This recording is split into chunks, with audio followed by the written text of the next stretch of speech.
Welcome back, English word lovers, to one more episode of WordWave. I am your teacher, Sara. And I am Erica.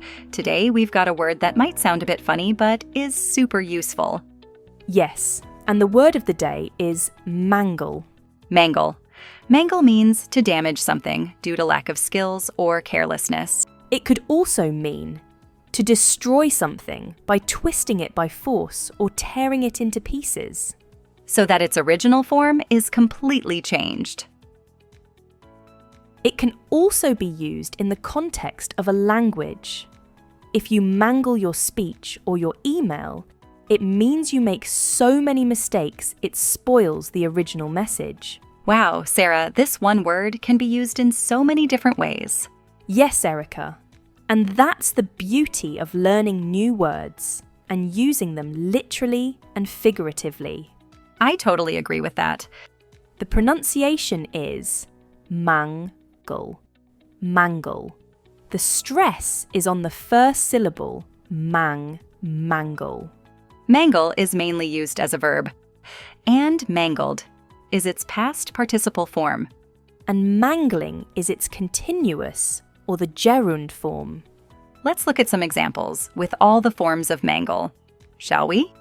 Yes, here's the first one. My favourite sweater got all mangled in the washing machine. This means the sweater was badly damaged. In here, mangled is in the simple past form. Listeners, only watching won't work. You must participate and make your own sentences with us. Yes, that's how you will remember these new English words. Here's the next one. The speeding car was severely mangled in the accident.